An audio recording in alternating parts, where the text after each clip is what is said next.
Що ти там робиш? Я натягую Стетхема. Стетхема натягуєш? Звучить сьогодні огляд веде Джейсон Стетхем. Ти нормальний? Що, не схожий на Стетхема? Вибачте. Вибачте трохи, давайте. Одягну окуляри, щоб бути умним таким собі. Вже пізно. Що в мене тарган є на сонячних батарейках, бачили? Але він чомусь не бігає, мабуть, сонця немає. А ще в мене є ось такий ROG Ally, Asus ROG чи Asus ROG, по-різному в кожному регіоні кажуть, Ally 25-го року. На новому Z2 Extreme процесорі, на графіці 890M, з неймовірно яскравим екраном на 500 ніт, і при тому, що це... Знаєте, як це не просто ігрова якась консоль по типу Steam Deck чи по типу Ally першого покоління. Ні. Я сьогодні хочу зробити огляд на нього як на ПК. Я хочу в нього просто втулепенити, наприклад, там через HDMI підключення, під'єднати мишку та клавіатуру і пограти не просто у консольний геймінг за допомогою цих там геймпадиків, цих стіків у вигляді геймпаду. Ні. Чи можна з цієї консолі зробити повноцінний ігровий ПК? Я вважаю, що можна. Тому сьогодні ми пограємо і у PUBG, і у Counter-Strike, і поганяємо Forza Horizon 5 і Forza і Horizon Forbidden West. Звісно, Stalker 2 спробуємо. Чи може він таке тягнути? І знаєте, от для мене це вийшло дещо неймовірне. З дуже крутелезною батареєю на 80 Вт-годин, з нормальним класним процесором і з одним з ліпших екранів на ринку таких консолей, бо порівнятися з ними може, мабуть, якийсь OLED. Це от я вам кажу, бо те, що вони сюди вставили, 7-дюймовий цей екран, він просто-напросто класнючий. Коротше, підписуємось, натискаємо дзвоник і пішли з вами його тестувати.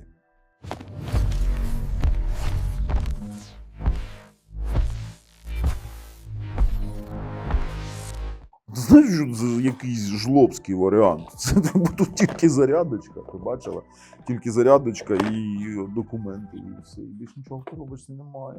А що ти хотів? Хоча б, бачиш, я тут взяв собі, придбав Gladius 3 Core для того, щоб грати на ньому. До речі, я ж хочу комп'ютер, так, собі зробити, отакий Gladius 3 Core. А тепер давайте до самого нашого Ally чи Елі по-різному називають. В нього Xbox-подібні розташування цих стіків, при тому, що ми їх протестуємо. Тут є підсвітка стандартна фірмова, я її вимикаю, вона мене відволікає. Ми бачимо стартовий екран, це Xbox конкретно вбудований, він повноекранний, який на себе бере зараз, скажімо так, роль головного екрану, який об'єднує іграшки з усіх джерел. Будь то Steam, будь то EA там, чи інші, Battle.net, воно все сюди підтягує. При тому, що сам по собі цей Елі має 7-дюймовий екранчик, Full HD, 500 ніт яскравості, 314 ppi, дуже класно, не те, що яскравість, класну якість відображення, в нього є оці динаміки прикольні, стереоефект прикольний, і при тому, що в нас з кнопок є курки, є LBRB, M1, M2, додаткові кнопки, які можна налаштувати, а позаду у нас два Type-C, один з яких є Power Delivery, ви можете заряджати не тільки оригінальним зарядником, ви можете увімкнути Power Delivery, бачите, увімкнулось турбо. Далі ми можемо під'єднати через хаб HDMI, бо тут DisplayPort є, керування гучністю, microSD-карти, які не відвалюються, бо у перших моделях саме першої версії були там деякі моменти відвалів. 3,5 вихід і кнопка живлення, в яку вбудований сенсор відбитків пальців. Охолодження досить нормально зроблено, ви побачите на тестах, як воно охолоджується, яка була температура максимальна, і в принципі воно дуже тихе, до 40 дБ, 40-45 дБ максимально. увімкнулись на зарядці, увімкнулись підсвітлення. Тепер в нас є Xbox кнопка, є в нас Armoury Crate кнопка, при тому, що у нас є, бачите, можна обирати режими у залежності від ват. Так, ми можемо поставити якийсь тихий, продуктивний, там максимальний. Ми можемо обмежувати FPS, ми можемо вбудований контролер вимикати, навіть роздільну здатність змінювати. Поясню, якщо ви, наприклад, будете емулювати щось, а цей комп'ютер має повноцінну Windows 11 у парі з Xbox, і ви можете ставити емулятори, при зміні роздільної здатності буде ліпше виглядати емулятор, чим воно буде розтягувати на 1080p. Посадка прикольна, дотягуватись можна до всього, до чого хочете, сенсорний екран, ну і, в принципі, бачите, кнопки X, Y, B, A, це Xbox-подібний геймпад, скажімо так, і стіки зараз ще протестуємо. Що зараз йдемо робимо? Під'єднуємо свою мишу Asus ROG Gladius Core 3 і під'єднуємо через Type-C HDMI-чик. І будемо вже тестувати як повноцінний комп'ютер. Давайте переходимо. А от наш досвід починається зі Stalker 2. Поясню, я тут викрутив трохи яскравіше, щоб темна сцена була яскравіша.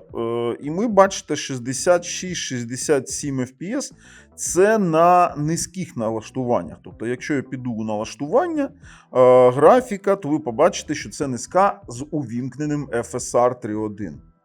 Так, він тут працює, платформа Zen 5. В принципі, з цим впорається.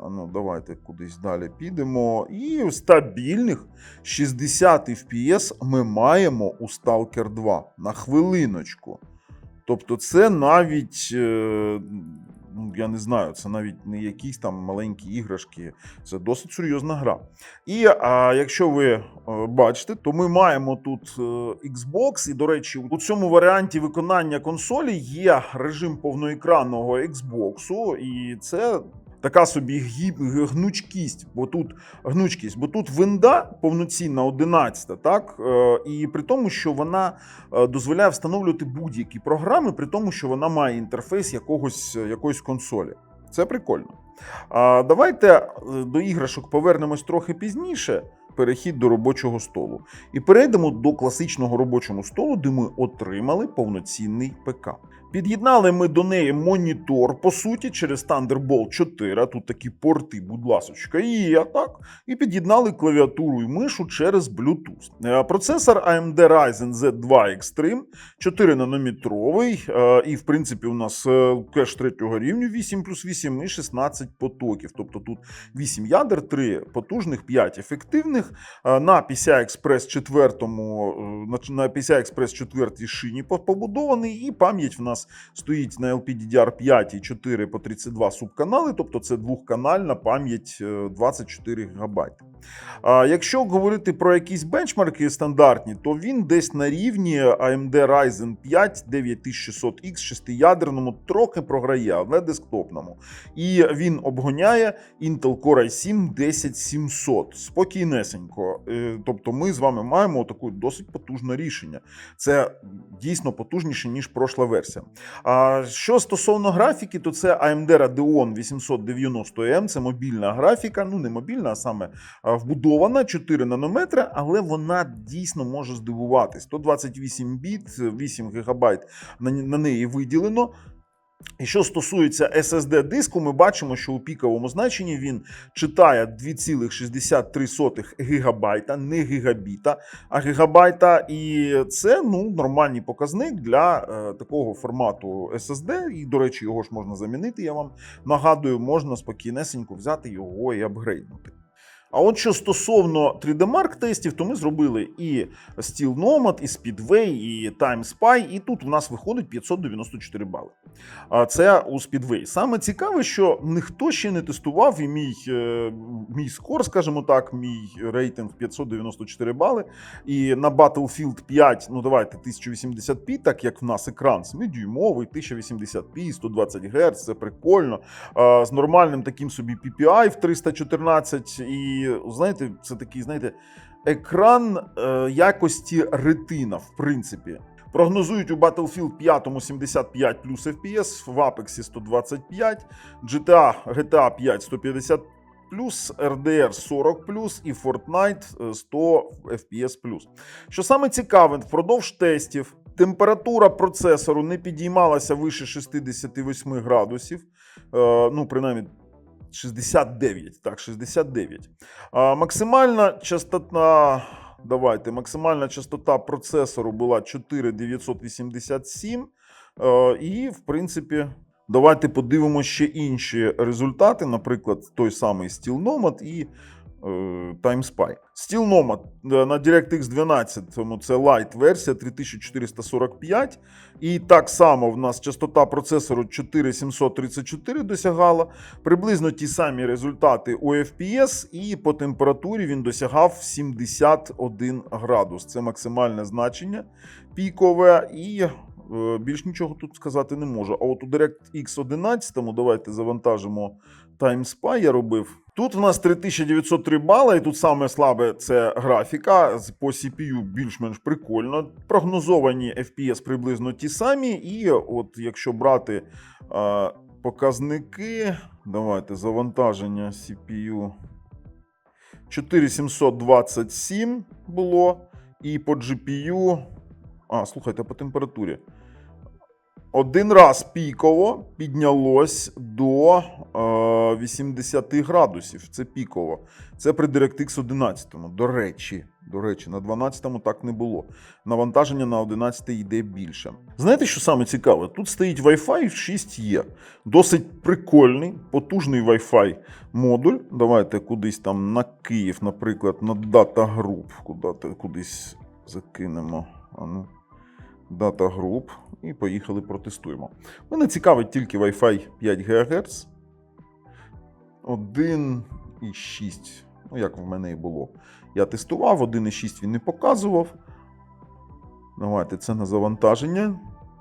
На вивантаження 1,1, 1,2 буде. Розганяється і отримуємо, як я і казав, 1,2 буде. 1,2.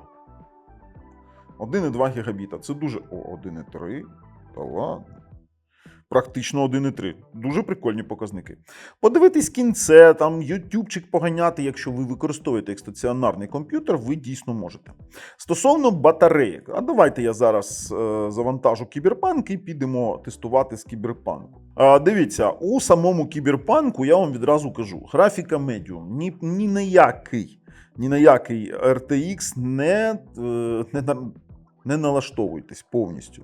Давайте подивимося, що тут у нас ще по налаштуваннях є. Можемо увімкнути фрейм-генерацію, саме AMD FSR 3.1, і спробувати, давайте аплайнемо і спробуємо, have to be restarted. Давайте рестартуємо. І от вже в такому варіанті будемо стартувати наш бенчмарк. Дуже цікаво, що у нас може вийти з FSR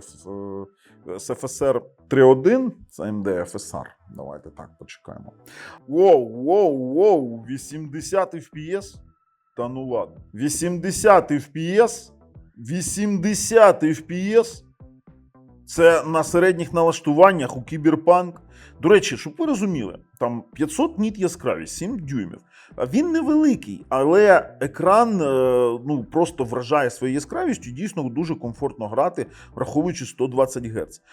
Чесно скажу, що ця 80 Вт-годин батарейка, вона, знаєте, з його енергоменеджментом, енергоефективним, він дає 5-6 годин у якихось нормальних іграшках. У треї-проєктах, звісно, там більше 2-3 годин в мене не виходило отримати. Якщо грати, там, наприклад, у серйозні якісь іграшки, то, автономність є як є, ви повинні це розуміти. А так, 5-6 годин спокійнесенько на якихось там низьких налаштуваннях, і при тому, що якщо не гнати там 120 Гц, а поставити обмеження з вертикальною синхронізацією, то буде зовсім прикольно. 83 FPS. Та ладно, на середніх налаштуваннях. Так, а знаєте, що хочу перевірити, наскільки нормально працюють стіки для нашого геймпада. Мене цікавлять тільки стіки стосовно мертвих зон. І давайте так. Справа у тому, що я скільки не тестував, провалів якихось істотних я не знаходив. От просто не знаходив. В усі сторони він дуже плавно йде. Немає такого, що ти там стартуєш десь там з 10-15%, практично з нуля. І правий, і лівий стік проходять спокійно, і також кругові моменти, немає провалів униз. Пробуємо. Проходить нормально. Я задоволений. Стіками я задоволений. А що буде, якщо ми будемо грати у PUBG? От у PUBG на такому міні-пристрої. Давайте візьмемо декілька прикольних яких штукенцій. Давайте візьмемо приціл, X4 шоломчик, бронюшку і рюкзачок 3-го рівня. Все. Мені достатньо.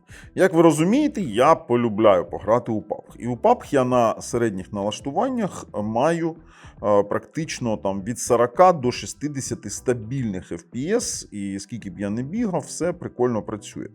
Тобто я теж задоволений, як він поводиться з PUBG. При тому, що ви можете побачити, що він зараз нагрівся до 75 градусів, нічого не скриваємо. І це нормально для цих процесорів мобільних. Давайте. А він вібрує. Ви зрозумієте, коли я стріляю, він вібрує. Оце прикольно. Ага. Оце клас. Да, він на вібро працює. Саме коли я стріляю. 50-60 FPS стабільних видає, тому, в принципі, можемо робити висновки по PUBG, що це нормально працює. Та куди ти там бігаєш? А що ж буде, якщо пограти, наприклад, у Counter-Strike? Давайте спробуємо. Тут я вам чесно скажу, я стабільні 60 FPS також отримував. І поїхали пограємо. 67, 79, 90, 93. 86. Зараз без звука граю, тому зараз мене не зливають трохи. Але це прикольно. Це просто прикольно. Я фактично можу підтвердити, що цей девайс я б відніс би до класу міні-ПК з вбудованим геймпадом. При тому, що ігровим міні-ПК. І я не знаю, якщо його порівнювати з чимось більш прикольним. Він просто універсальний. Захотіли, взяли з собою. Просто взяли з собою. Захотіли, під'єднали через хаб, через Thunderbolt і грайте, будь ласка, і все буде добре. Давайте, Counter-Strike. Чому ні? 890M адаптер спокійно це витягує. Де там хоча б хтось? Давайте хоча б одного прибити вже там. Ой-ой-ой. Тут хтось шмаляє. Іди сюди, хто там? Доброго раночку. І пішли, ви знаєте куди. Не дуже хотілося. Horizon Zero Dawn. Дуже важка гра стосовно графіки. Особливо для таких маленьких консолей, бо я поясню. Якщо поставити оригінальну якість, наприклад, по графіці, давайте, це як у PlayStation 5, на якій я проходив це повністю проходив на PlayStation 5, то ми отримуємо з вами десь приблизно 39-40 FPS. Давайте скіпнемо це. І при цьому це можна грати. 38-40. Можна поставити Favor Performance налаштування і буде 45-60. Тут у середньому 35-40 FPS і також можна грати. Дійсно можна грати. Я вам скажу, дуже схоже на гру. В принципі, якщо грати, от я зараз взяв, наприклад, геймпад. Якщо я граю, наприклад, саме у такого консольного типу іграшках, які спочатку були побудовані на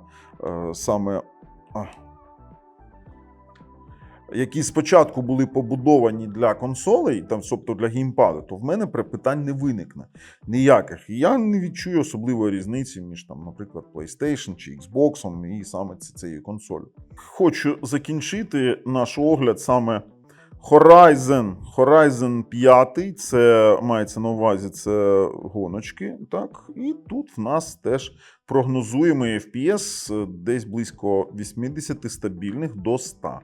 До 100 піку, давайте трохи поганяємо на димку, нагонимо, пилюку поганяємо.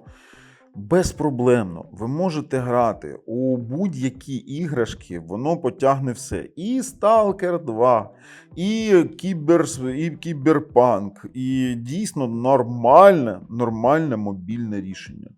А якщо брати з собою павербанк, ви ж розумієте, можна грати набагато більше. Тож, давайте проходимо вже та зробимо висновки. У якості висновків скажу, дуже вдала модель вийшла. Непогано. Нормальна автономність, нормальна температура. Пограти можна, дійсно, можна пограти і дійсно не заморочуватись. Це сенсорний екранчик.